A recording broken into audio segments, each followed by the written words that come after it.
Hi, let's continue our story. Grow asked Enid if he could sell him one of the potions when he met them. Enid agreed, but he was surprised because he had not expected Grow to be interested in such things like knowing one's future spouse. But Grow replied that he would like to try it. Then Enid opened the drawer and took out a bottle. He suggested him to try that one first. It might take a while to come up with a real one. Grow took the potion and asked what kind of potion it was. Enid explained to him that it was a prototype. It sometimes shows the things related to the future. Just stand in front of the mirror and pour some on the back of his hand. But he also warned him that it might end up showing something trivial like what his lunch going to be like, but he can try it if he wants to. It was totally up to him. Grow agreed and slipped it into his pocket, thinking that a hint of the future. Not exactly what he was looking for, but still it was interesting. Then he looked at Enid, who was focusing on his work. And there was nothing much to be going on at that moment. So he informed Enid that he was going to bed. Enid told him that it was all right, he can go. Grow glanced at him for one last time, thinking that a companion for a life. He wouldn't mind if Enid showed up in the mirror, but he was shocked by his own thoughts. When morning came, there was a galloping sound coming from outside of the house. Enid, who slept on his study table the whole night, woke up by that noise. He yawned and slid the curtain to check what was going on, all the noise that early morning. He looked down and wondered what a carriage doing at his house. It looked like a kind of nobleman would ride for sure. Then an idea struck his mind that it could be that this carriage was sent by the Lord. He started to climb down the stairs when he heard someone calling loudly while banging on the door that Lord had invited them both to the breakfast at the castle. Enid flinched. By that time, Grow had also woken up and waiting for him. Enid informed him that it looked like the Lord had sent them a carriage to pick them up again. So he asked him if they should go out now or not. Grow directly refused and said that there was no reason to play by their rules.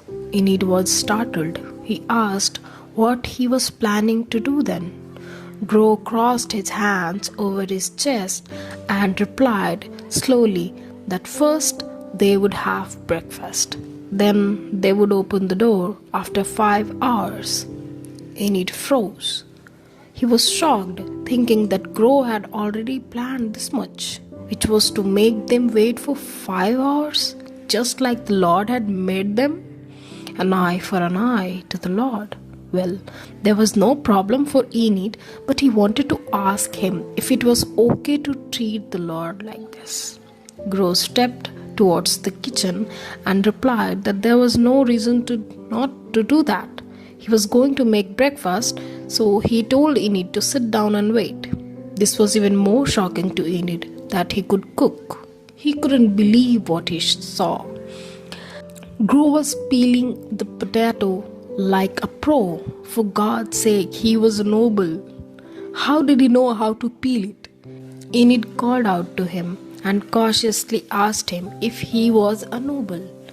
Grow looked at him and then replied that he was, but told him not to ask any more questions. For now, there was nothing he could tell him. Enid approached him and asked if he was ever planning on hiding his identity. Grow replied yes. Enid chuckled and then told him that if that was the case, wouldn't it be better for him if he tried changing his tone a little? Everyone would notice that he was a noble just by exchanging few words with him. Crow glanced at him and stated that yet Enid treated him the way he did all along.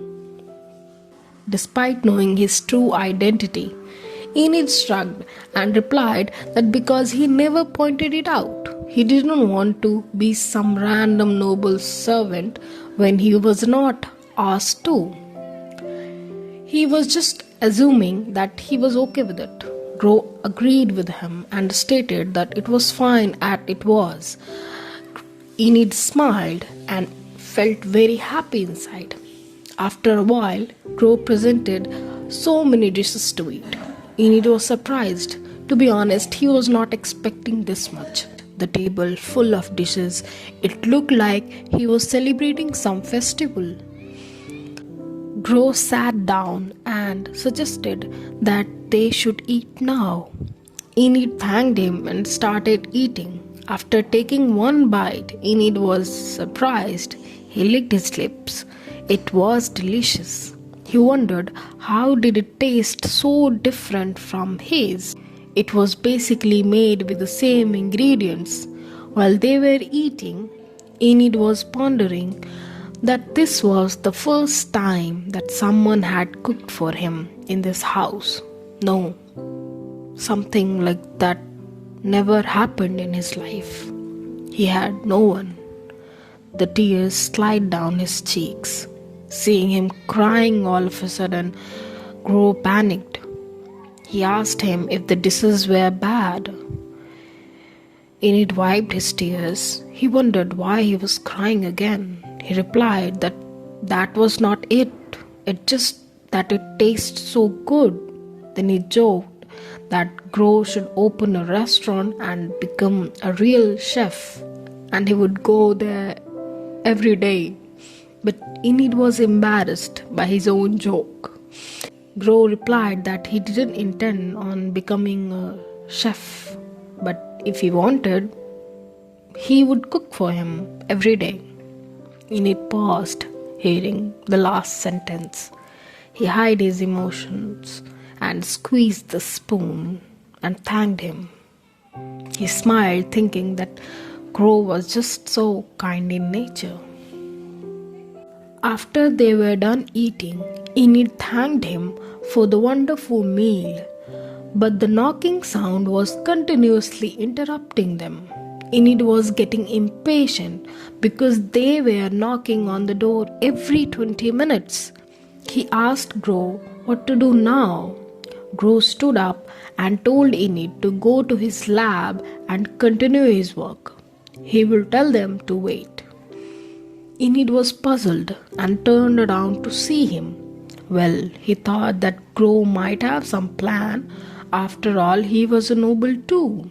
On the other side, at the Lord's mansion, the butler was shocked to hear the news that those two were delayed and had not still arrived. He was panicking inside. He was beginning to think that he was being overly cautious over some tea and cookies. That morning, Butler was feeling uneasy and somehow some kind of premonition. Now he realized that he was not wrong.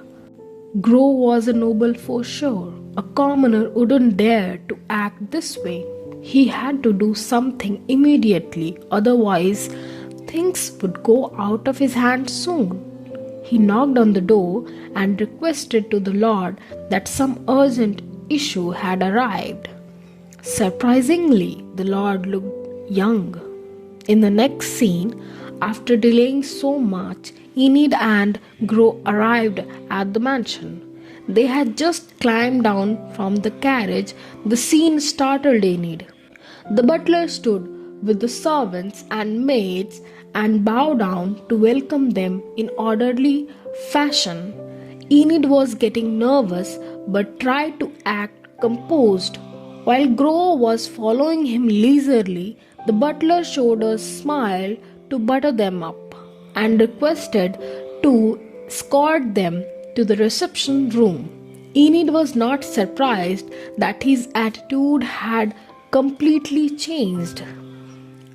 When they sat down, the butler bowed again and told them that the Lord would come soon, and then smilingly he shut the door softly. Enid thought that it was too much. He commented that at least now they will get to see the Lord's face. He wondered what kind of person he would be. Within a few moments, the door creaked open. They turned to see because they had not expected to see the Lord soon. The Lord stepped towards them while speaking of apology because they had kept them waiting for so long last night. He presented an excuse that there was a lot of work that needed his attention and he could not help but keep them waiting. Enid looked at him and was very surprised. The Lord was very young. He looked even younger than Enid, somewhat a teenager. Both of them were confused because they were expecting a man much older. Crow asked the Lord that when he became the Lord of the castle. The young Lord replied that it was 2 months ago, when the former Lord, his father, passed away. He had sent a report to the capital, but it seems that report was yet to reach there.